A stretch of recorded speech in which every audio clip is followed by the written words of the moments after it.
मैं सुरजीत सक्सेना अपने YouTube channel NCERT mathematics गुरु पर आज का वीडियो कक्षा 8 के बच्चों के लिए पब्लिश कर रहा हूं।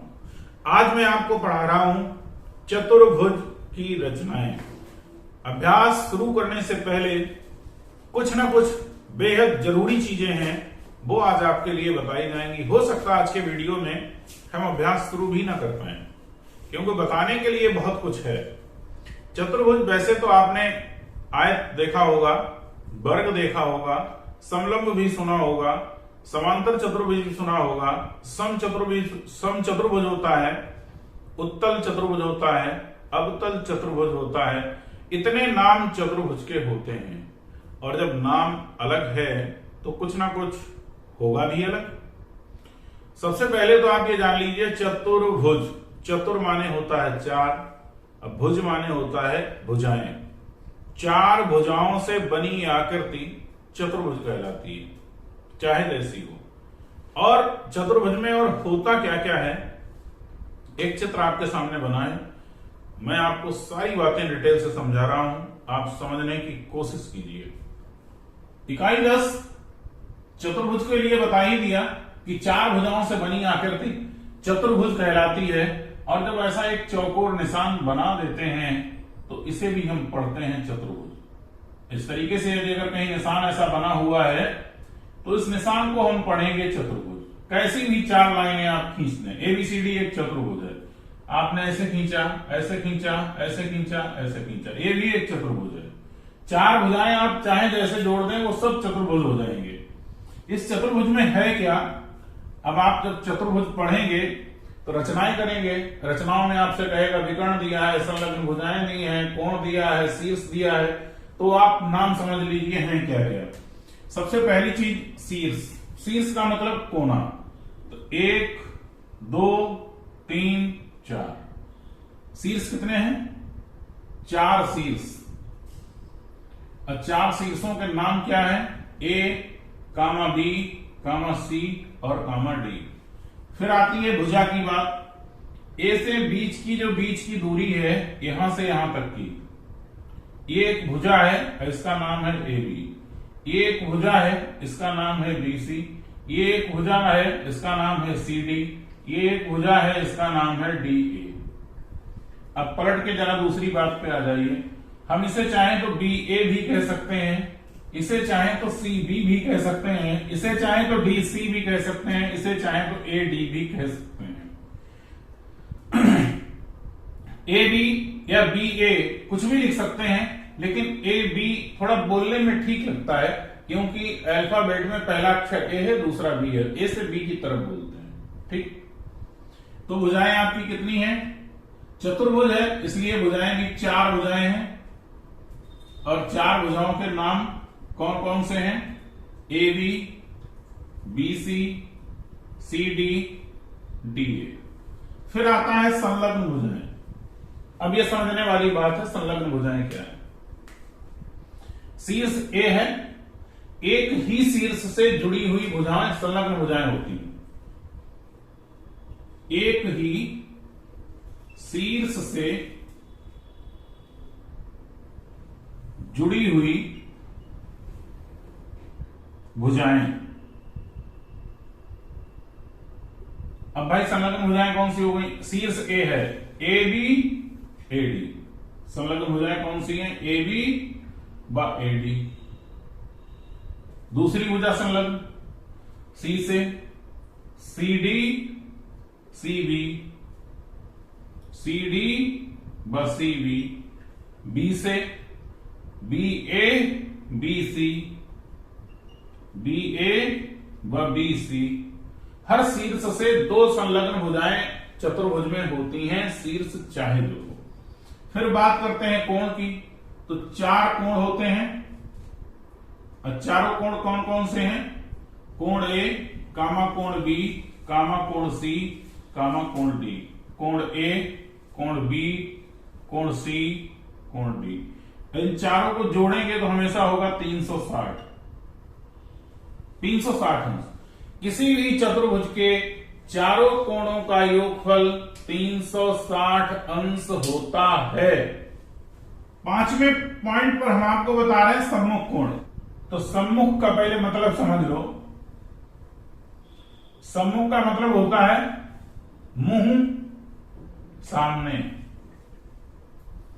जिनका मुंह सामने की तरफ हो वो हर चीज सम्मुख कहलाती है।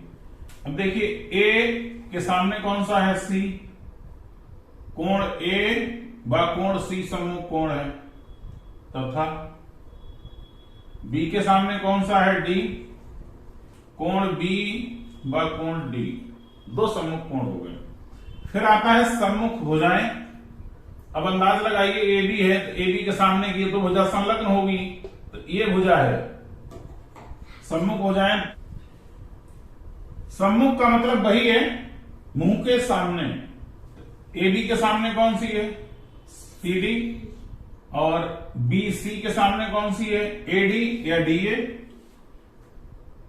ए बी व सी डी तथा बी सी व ए डी या डी ए, कुछ भी कहिए, ये है सम्मुख भुजाएं। अब बात आती है विकर्ण की। विकर्ण होता क्या है, सम्मुख शीर्ष को मिलाने वाली रेखा, इसी का नाम होता है विकर्ण। ए के सामने कोण कौन सा है, सी, तो एक विकर्ण कोण क्या हो गया, ए सी। और डी के सामने कौन सा है, बी, तो दूसरा विकर्ण क्या हो गया, बी डी। ये विकर्ण ए सी है और ये विकर्ण बी डी। फिर आते हैं चतुर्भुज के प्रकार पर। आखिर चतुर्भुज होते कितने प्रकार के होंगे, तो चतुर्भुज के प्रकार लिखे हैं समलंब, आयत, समांतर, वर्ग, समचतुर्भुज, उत्तल चतुर्भुज, अवतल चतुर्भुज। 7 ऐसी आकृतियां हैं जिन्हें हम 4 भुजाओं से बनाते हैं और वो चतुर्भुज होती हैं। सभी के नाम अलग हैं, सभी के गुण भी अलग होंगे। अभ्यास शुरू करने से पहले इतना मसाला है जो आपके सामने लिखा है, इसकी आपको जानकारी होना चाहिए। पढ़ा तो है ही आपने, मैं नहीं कह रहा हूं आपने नहीं पढ़ा। हो सकता है आपने कुछ ऐसे पढ़ा हो जो इसमें काम में ना आ रहा हो, इसलिए आपको बता रहा हूं। सबसे पहले समलंब। समलंब एक ऐसी आकृति होती है जिसकी कोई 2 भुजाएं सम्मुख ऐसी होती हैं जो बराबर होती हैं, और 2 सम्मुख भुजाएं ऐसी होती हैं जो आपस में बराबर नहीं होती हैं। सम्मुख भुजा बता चुका हूं आपको मैं। फिर बात आती है आयत की।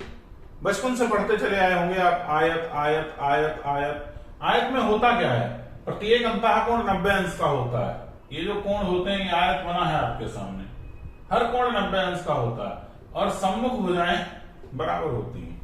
जब हम इसी आयत को थोड़ा ऐसा तिरछा कर दें, बात को ध्यान से समझिए आप, जब तक 90 अंश का कोण है तब तक ये आयत है। जब कोण को इसे थोड़ा घुमा दिया, हल्का सा ट्विस्ट कर दिया, चाहे इधर को दबा दिया चाहे इधर को दबा दिया, एक होता नहीं कुछ ऐसी तिरछी चीजें बनी हुई होती, तो जब इसे हल्का सा तिरछा कर दिया, माचिस को आपने हल्का सा ऐसा तिरछा कर दिया, तब ये क्या हो गया, नाम इसका बदल के समांतर चतुर्भुज। समांतर चतुर्भुज कब हुआ, जब उसका ये 90 अंश वाले कोण गड़बड़ा गए। अब ये 90 अंश के नहीं रह गए, तो इसकी विशेषता क्या हो गई, अब सम्मुख भुजाएं नहीं, समांतर भुजाएं। ठीक, समांतर भुजाएं बराबर होती हैं और सम्मुख कोण बराबर होते हैं। 90 अंश वाली बात खत्म हो गई। सम्मुख कोण का मतलब जितना बड़ा ये कोण होगा उतना बड़ा ये कोण होगा, जितना ये होगा उतना ये होगा। सम्मुख कोण बराबर होंगे और समांतर भुजाएं, ये दोनों समांतर हैं, ये दोनों समांतर हैं, बराबर होंगी। ठीक यही कंडीशन जब आयत को हम तिरछा करते हैं तो समांतर चतुर्भुज बनता है, जब वर्ग को तिरछा करते हैं तो सम चतुर्भुज बनता है।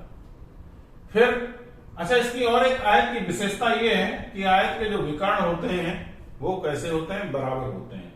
फिर वर्ग तो पता ही है, चारों भुजाएं बराबर होती हैं, दोनों विकर्ण बराबर होते हैं और हर कोण 90 अंश का होता है जो आपके सामने बना हुआ है।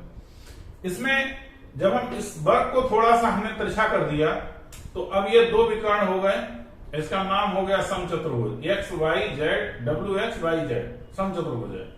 ये होगा सम्मुख कोण, इसके भी बराबर होते हैं और चारों भुजाएं बराबर होती हैं। लेकिन 90 अंश का कोण नहीं होता। 90 अंश का कोण होगा तो वर्ग बन जाएगा। फिर बात आती है उत्तल चतुर्भुज की। उत्तल चतुर्भुज ये है एक ऐसा चतुर्भुज जिसका कोई भी कोण 180 अंश से बड़ा ना हो। आप जितने भी यहाँ पर बने हुए हैं, समलंब, समांतर चतुर्भुज, आयत, वर्ग, समचतुर्भुज, इनका किसी का भी कोण 180 अंश से कोई भी कोण ज्यादा नहीं है।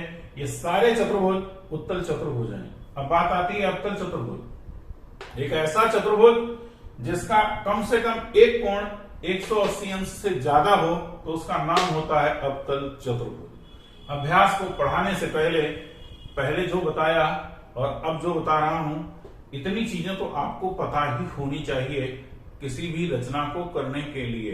ये वर्ड्स आपके रटे हुए हों, ये शब्द आपके रटे हुए हों, कोई शब्द बोलूं, मैंने बोला विकर्ण, तो आप ये समझ जाएं कि एक सम्मुख कोने के बीच, सम्मुख शीर्षों के बीच खींची गई रेखा है, इसकी बात हो रही। हम कहें संलग्न भुजाएं, आप जान जाएं कि दोनों भुजाएं एक ही शीर्ष से जुड़ी हुई हैं।